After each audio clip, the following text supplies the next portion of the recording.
نبوت کا بھی 5واں سال تھا، 40 سال کی عمر میں آپ کو نبوت مل چکی تھی۔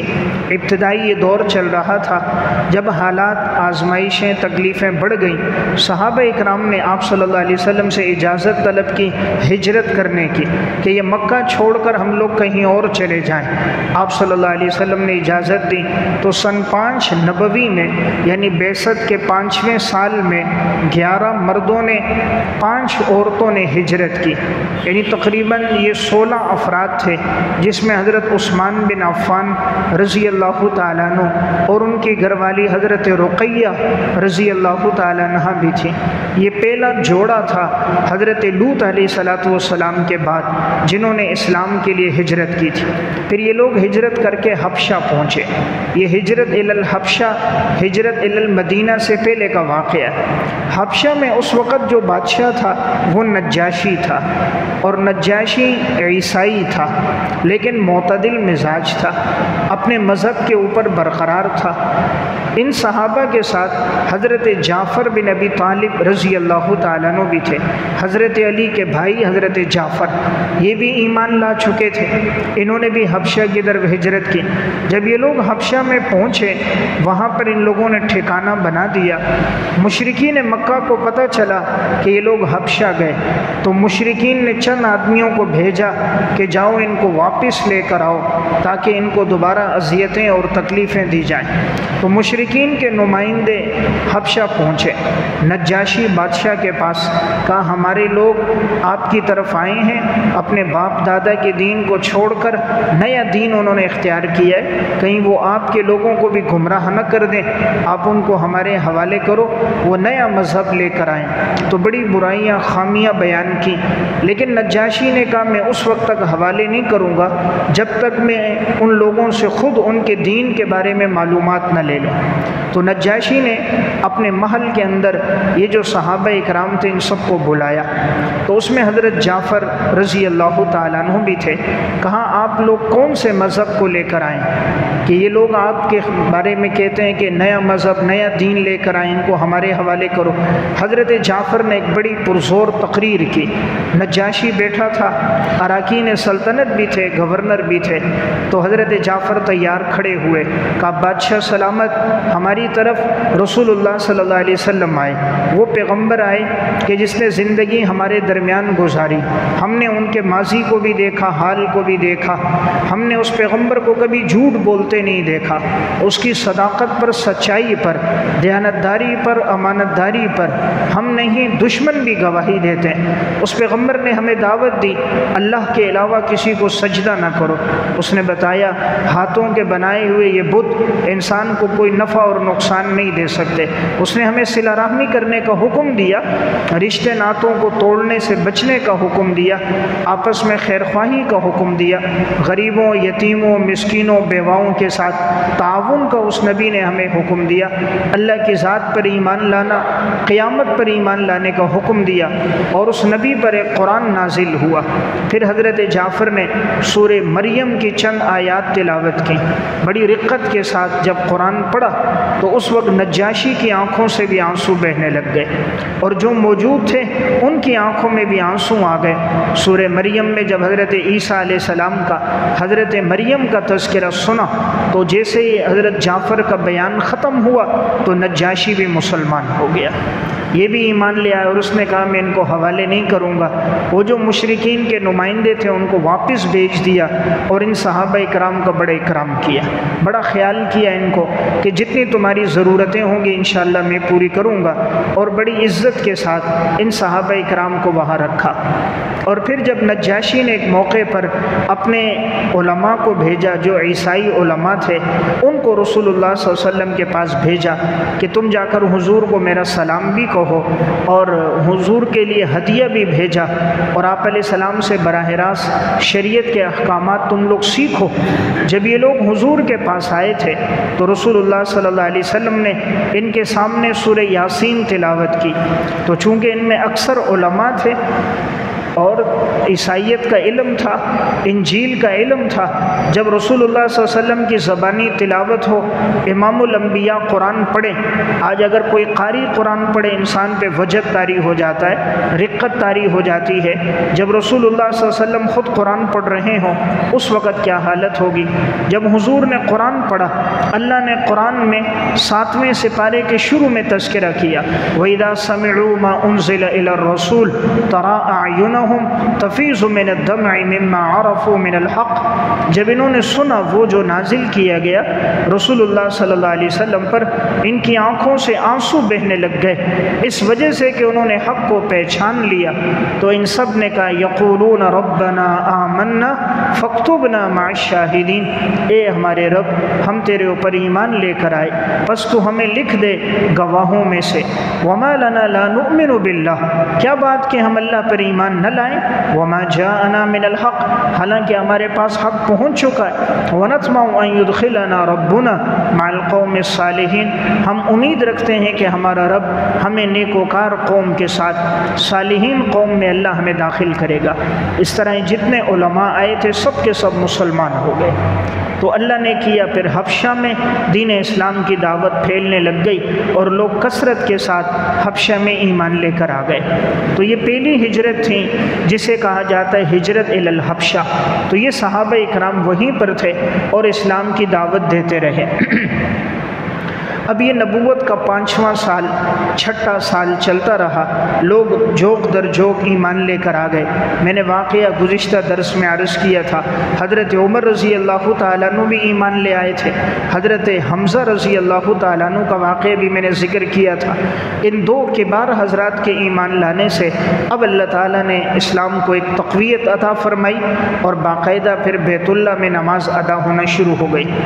جب نبوت کا 7واں سال آیا، بعثت کا 7واں سال، اب چونکہ مسلمان بڑھتے جا رہے تھے تو ان بدبختوں نے اس موقع پر ایک شیب ابی طالب میں مسلمانوں کو محصور کرنے کا ایک ظالمانہ آپس میں ایک معاہدہ طے کیا۔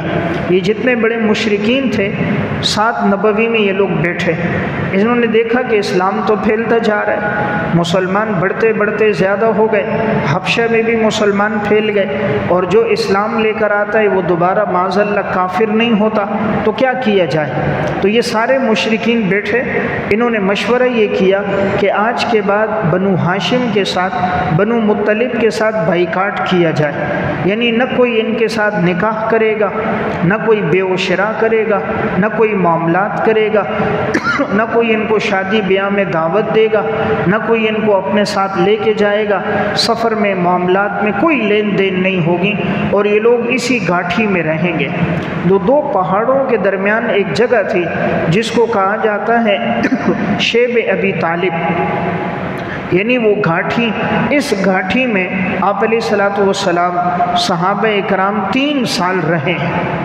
انہوں نے یہ معاہدہ لکھ کر اور اس کو بیت اللہ کے اندر لگا دیا تھا کہ کوئی بھی بنو ہاشم، بنو عبد المطلب کے ساتھ معاملات، نکاح، بے و شراء کوئی نہیں کرے گا، اگر کوئی کرے گا تو ہمارا اس سے کوئی تعلق نہیں ہوگا، اور ہم ایسے آدمی کے ساتھ بائیکاٹ کریں گے۔ تو اب مشرکین کا غلبہ تھا ابتدا میں، تو سب نے مسلمانوں کے ساتھ قطع تعلقی کر دی۔ تو یہ جو 3 سال تھے، یعنی نبوت کے 7ویں سال سے لے کر نبوت کے 10ویں سال تک 3 سال آپ صلی اللہ علیہ وسلم، حضرات صحابہ اکرام اور حضرت خدیجہ رضی اللہ تعالیٰ عنہ، آپ علیہ السلام کی بیٹیاں اور یہ ایمان لانے والے غریب صحابہ، نادار فقراء، انہوں نے 3 سال اس گھاٹی میں گزارے، وہیں کھانا، وہیں پینا، وہیں قضائے حاجت، وہیں زندگی گزری ہے، اور بڑے سخت ایام تھے یہ۔ یعنی ان ایام کی صعوبت، تکلیفوں کا اندازہ اس سے ہوتا ہے۔ سعد بن ابی وقاص رضی اللہ تعالیٰ عنہ فرمایا کرتے تھے کہ ایسے دن بھی آتے تھے ہمارے پاس کھانے کو کچھ نہ ہوتا۔ فرمایا ایک دفعہ پیشاب کر رہا تھا تو اچانک ایک چمڑے پر نظر پڑی، تو میں نے وہ چمڑا لیا، اس کو پانی سے دھویا، پھر میں نے اس کو پتھر پہ رکھا اور دوسرے پتھر سے اس کو پیسا۔ جب وہ بالکل برادہ بن گیا تو پھر میں صبح صبح لے لیتا اور اس چمڑے کو، برادے کو یوں پھانک لیتا، اوپر سے پانی کا گھونٹ پی لیتا۔ اس طرح ہم نے یہ ایام گزارے۔ یعنی چمڑے کو پیس کر اس کو برادہ بنا کر اوپر سے پانی کا ایک گھونٹ پی کر اس وقت انہوں نے یہ ایام گزارے۔ سعد بن ابی وقاص فرماتے تھے ایسا دور بھی ہم پر گزرا کہ ہم نے ببول کے پتے کھائے، کیکر کے پتے ہم لوگوں نے کھائے۔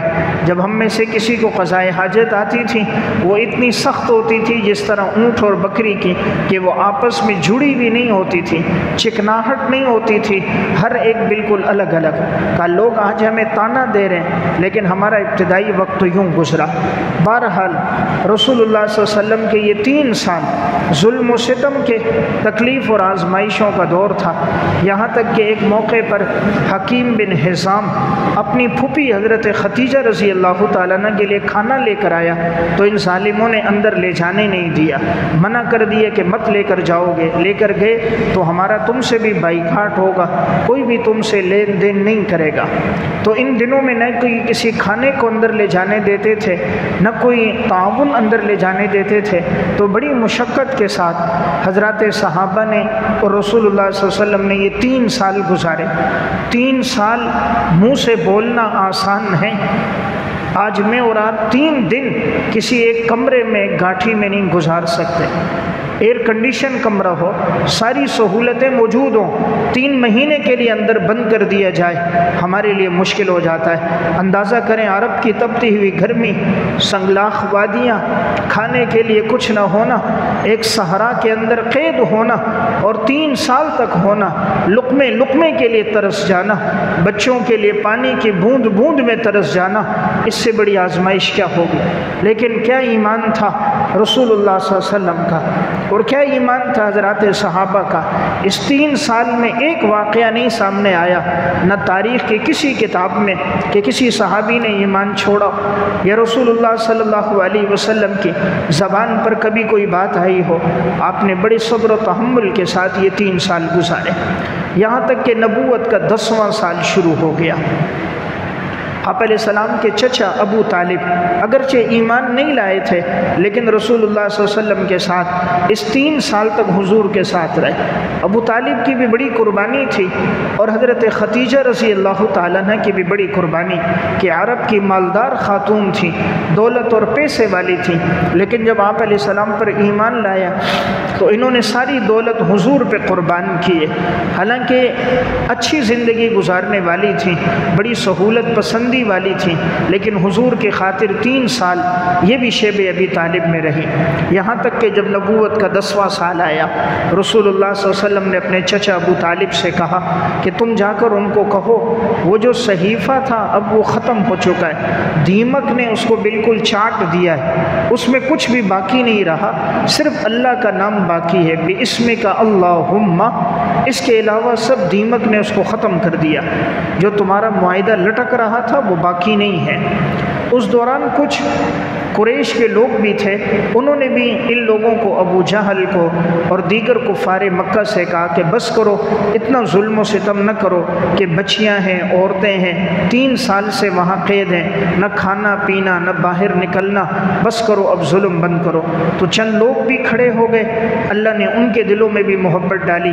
ادھر سے ابو طالب حضور کے چچا بھی گئے کہ میرا بھتیجا کہتا ہے جو تم نے معاہدہ لٹکایا تھا، انہوں نے بیت اللہ کے اندر لٹکایا تھا کہ وہاں کوئی نہیں جا سکتا تھا، کسی کو پتہ نہیں تھا، کہا میرے بھتیجے محمد نے کہا ہے کہ اس معاہدے کو دیمک نے چاٹ کر ختم کر دیا، صرف اللہ کا نام باقی ہے، باقی کچھ نہیں باقی ہے۔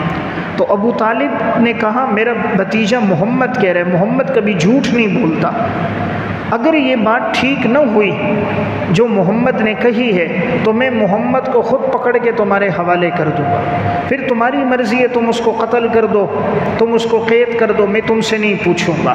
اور اگر میرے بھتیجے نے جو کہا وہ سچ ہو کہ دیمک نے سب معاہدے کو کھا لیا ہو تو تم ہمیں اس مصیبت پریشانی سے نکال دو۔ ابو جہل اور یہ جتنے کفار تھے خوش ہو گئے کہ وہ تو سمجھتے تھے دیمک کہاں کھایا ہوگا، 3 سال میں وہ تو چمڑے پہ لکھ لکھا ہوا معاہدہ ہے، دیمک کہاں اثر کرے گا؟ انہوں نے کہا ضرور یہ بات جھوٹ ہوگی۔ سب خوش ہو گئے کہ ابو طالب اور قریش کے لوگ محمد کو معاذ اللہ ہمارے حوالے کریں گے، ہم ان کو قتل کر دیں گے۔ تو سارے خوشی خوشی گئے۔ جب بیت اللہ کا دروازہ کھولا اور اندر کا دروازہ کھول کر اندر پہنچے تو دیکھا واقعی دیمک نے سب کو کھا لیا تھا، صرف اللہ کا نام بے اسم کا اللہم باقی تھا، باقی کچھ باقی نہیں تھا۔ تو اب وہ سب چونکہ پابند تھے بات کے، تو سب نے کہا ابو طالب سے تمہارے بھتیجے نے سچ کہا۔ اس طرح 3 سال کے بعد پھر آپ علیہ السلام اور صحابہ اکرام اس گھاٹی سے باہر نکلے۔ تو اب نبوت کا 10واں سال ہو گیا تھا۔ تو 3 سال اس میں رہے تھے، نبوت کے 7ویں سال سے لے کر نبوت کے 10ویں سال تک۔ 10ویں سال رسول اللہ صلی اللہ علیہ وسلم جب باہر آئے، اب اللہ کی طرف سے ایک آزمائش بڑی تھی۔ جیسے باہر آئے تو پہلے ابو طالب کا انتقال ہو گیا۔ اسی نبوت کے 10ویں سال میں حضور کے چچا ابو طالب کا انتقال ہوا۔ یہ اگرچہ ایمان تو نہیں لائے تھے، لیکن یہ ہر موقع پر آپ علیہ السلام کا دفاع کرتے تھے۔ جب بھی مشرکین کی طرف سے کوئی آزمائش ہوتی، یہ حضور کے ساتھ کھڑے رہتے۔ تو مشرکین ان کی وجہ سے آپ علیہ السلام کو کوئی اور تکلیف زیادہ نہیں دیتے تھے کہ بھئی ان کا چچا تو ہمارے ساتھ ہے۔ حضور ان کے پاس گئے تھے ان کو دعوت دینے۔ جب ابو طالب کا آخری وقت تھا، یہ حضرت علی کے والد ہیں، آپ علیہ السلام ان کے پاس گئے، چچا جان تم لا الہ الا اللہ پڑھ لو، میں قیامت کے دن اللہ کے سامنے گواہی دوں گا۔ حضور ان کے قریب گئے۔ چچا کلمہ پڑھنا چاہ رہا تھا، مسلمان ہونا چاہ رہا تھا، لیکن یہ سب بڑے بڑے کفار بدبخت، ابو جہل تھا، عتبہ تھا، ولید تھا، یہ سارے اس موقع پر موجود تھے۔ ان سب نے کہا ابو طالب کیا تو عبد المطلب کے باپ دادا کے دین کو چھوڑ کر بھتیجے کے دین کو قبول کرتا ہے؟ باپ دادا کا دین چھوڑے گا، بھتیجے کا دین قبول کرے گا۔ رسول اللہ صلی اللہ علیہ وسلم نے یہاں تک فرمایا تھا کہ چچا جان تم میرے کان میں پڑھ لو، میرے کان میں تم کلمہ پڑھ لو، میں قیامت کے دن اللہ کے سامنے گواہی دوں گا کہ میرا چچا مسلمان ہو گیا تھا۔ لیکن ان کفار بدبخت کی وجہ سے ابو طالب ایمان نہ لایا۔ آخر اس نے کہا میں اپنے آبا و اجداد کے دین پر مرتا ہوں، عبد المطلب کا دین جو باپ دادا کا تھا میں اسی پر مرتا ہوں، میں یہ دین قبول نہیں کرتا۔ تو یہ ایمان نہ لایا۔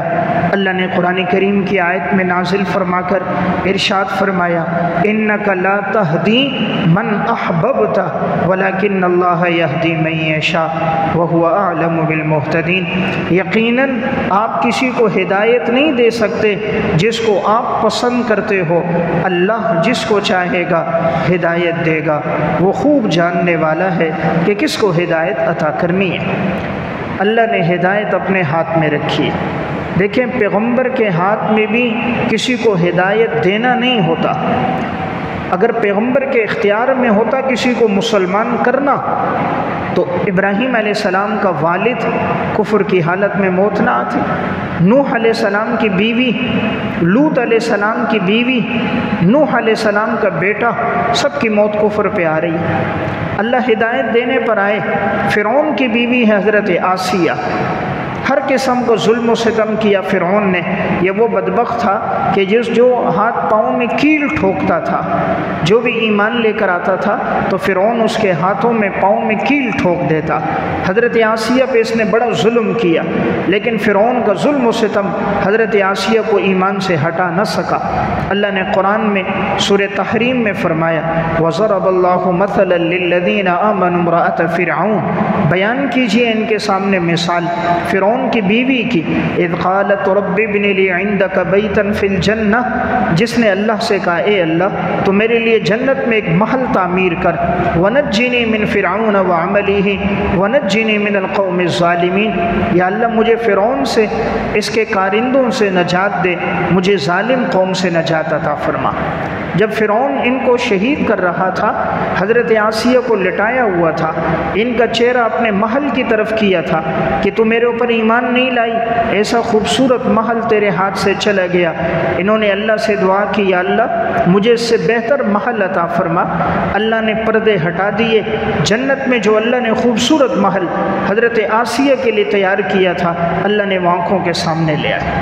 تو ناز و نعمت میں پلنے والی حضرت آسیہ، لیکن ہاتھ پاؤں میں کیل ٹھوک دیے، اس بدبخت نے کھال اتارنا شروع کر دی تھی، لیکن حضرت آسیہ نے ایمان نہیں چھوڑا۔ تو میں ایک بات عرض کر رہا ہوں، ہدایت اللہ کے ہاتھ میں ہے۔ ایک طرف فرعون کی بیوی حضرت آسیہ ایمان لے آئیں، دوسری طرف دیکھیں نوح علیہ السلام، لوط علیہ السلام کی بیویاں۔ قرآن کہتا ہے ضرب اللہ مثلا للذین کفروا امرأۃ نوح وامرأۃ لوط، مثال بیان کیجئے ان کے سامنے ان عورتوں کی کہ جو کفر میں مری ہیں، وہ نوح علیہ السلام اور لوط علیہ السلام کی بیویاں ہیں۔ کانتا تحت عبدین من عبادنا صالحین، یہ دونوں عورتیں ہمارے نیک صالح بندے پیغمبروں کے نکاح میں تھیں، لیکن فخانتاہما، ان دونوں نے خیانت کی۔ فلم یغنیا عنہما من اللہ شیئا، پس نہیں ان کو کوئی نفع دے گی اللہ کے عذاب سے کوئی چیز بھی۔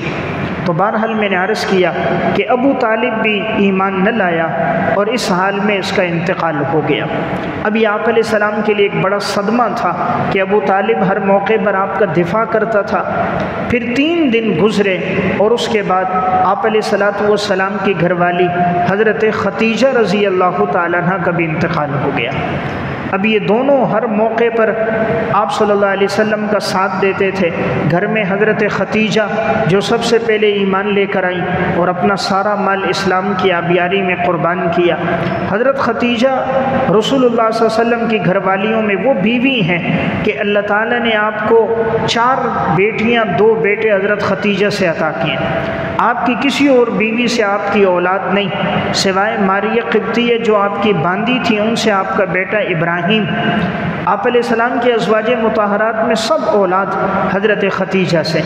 تو حضرت ختیجہ کا بھی 3 دن کے بعد انتقال ہو گیا، اسی نبوت کے 10ویں سال۔ تو حضور نے فرمایا عام الحزن، یہ غم کا سال ہے، یہ بڑے غم کا سال ہے کہ اس سال میں چچا کا بھی انتقال ہو گیا اور رفیقہ حیات حضرت ختیجہ رضی اللہ تعالیٰ عنہ کا بھی انتقال ہوا۔ حضرت ختیجہ حضور کے وہ گھر والی ہیں، ایک موقع پر حضرت ختیجہ سالن لا رہی تھی، حضرت جبرائیل امین نے فرمایا یا رسول اللہ جب ختیجہ آئے اس کو سلام کہنا، اللہ کی طرف سے بھی ختیجہ کو سلام ہے، جبرائیل کی طرف سے بھی ختیجہ کو سلام۔ حضور کی سب بیویوں میں سب سے بڑی خصوصیت جنہیں اللہ کا سلام دنیا میں آیا ہے وہ حضرت ختیجہ رضی اللہ تعالیٰ، جو اسلام کے لیے جتنی قربانی دیتا ہے اللہ اتنی عزت دیتا ہے۔ سب سے بڑی قربانی حضرت ختیجہ نے دی، حضور کے ساتھ اپنی زندگی کے 25 سال گزارے، اور رسول اللہ صلی اللہ علیہ وسلم نے جب تک حضرت ختیجہ زندہ رہی آپ نے کوئی اور نکاح نہیں کیا۔ آپ نے 25 سال کی عمر سے لے کر 50 سال کی عمر تک اپنی زندگی کے 25 سال حضرت ختیجہ کے ساتھ گزارے، اور جب ان کا انتقال ہو گیا رسول اللہ صلی اللہ علیہ وسلم جب کسی موقع پر بکری ذبح کرتے تو آپ حضرت ختیجہ کی سہیلیوں کے گھر بھی بھیجتے تھے۔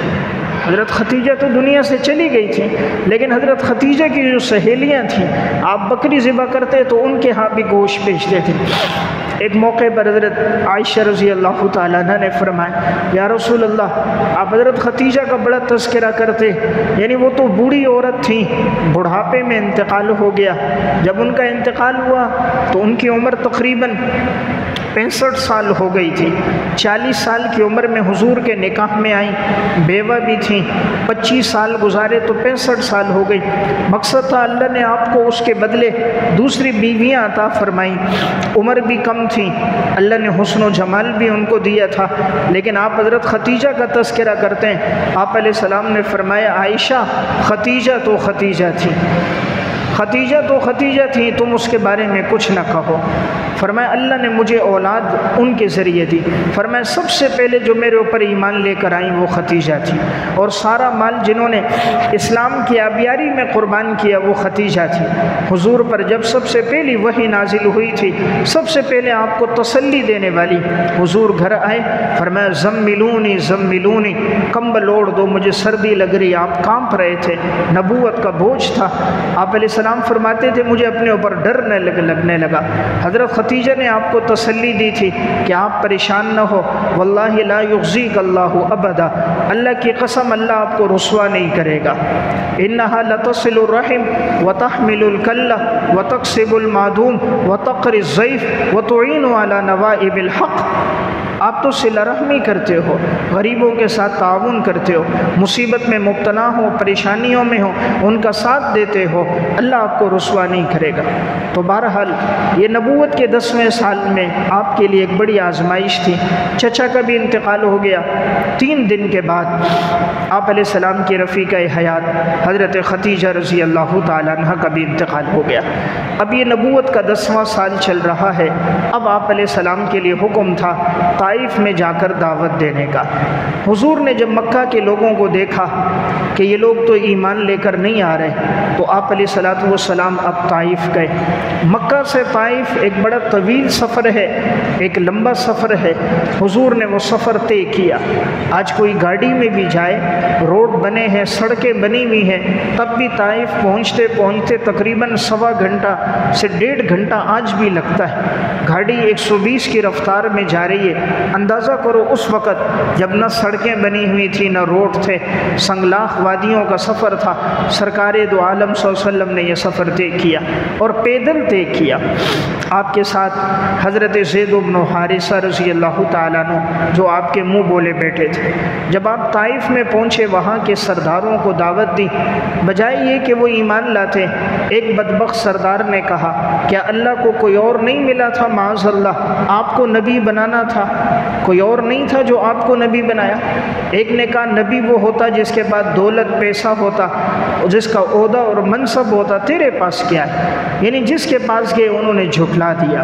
پھر ان ظالموں نے اوباشوں کو مقرر کیا کہ رسول اللہ صلی اللہ علیہ وسلم کو پتھر مارے جائیں، یہاں تک کہ ان کے ہاتھوں میں پتھر تھے کہ حضور علیہ السلام کو وہاں سے نکالنے کے لیے کہ آپ نکلو یہاں سے، تو پتھر مارے گئے۔ آپ علیہ السلام کا جسم مبارک زخمی ہو گیا۔ حضرت زید نے بڑا دفاع کیا، جہاں سے کوئی پتھر آتا حضرت زید آگے کھڑے ہو جاتے، کسی پتھر کو اپنے سینے پہ لیتے، کسی کو جسم پہ لیتے۔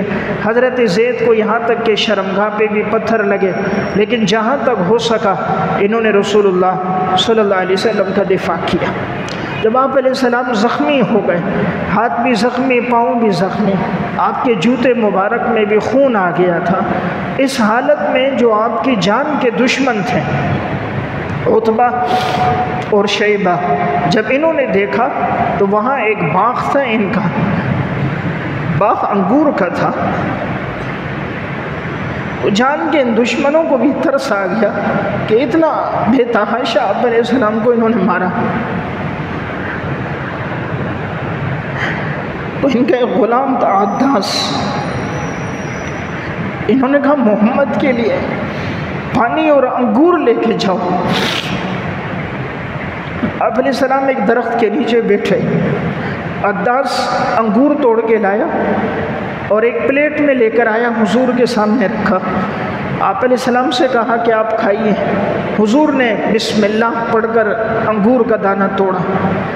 عداس چونکہ مسلمان تو تھا نہیں، نینوا کا رہنے والا تھا، جب اس نے حضور کی زبان سے بسم اللہ سنا تو ایک دم حیرت میں پڑ گیا کہ لوگ تو رحمان رحیم کا تذکرہ نہیں کرتے۔ پوچھا آپ کون ہیں؟ آپ علیہ السلام نے بتایا کہ میں اللہ کا پیغمبر ہوں۔ آپ نے اپنی دعوت کا تذکرہ کیا، کہا تم کہاں کے رہنے والے ہو؟ عداس نے کہا میں نینوا کا رہنے والا۔ آپ نے کہا وہاں تو میرے بھائی حضرت یونس علیہ السلام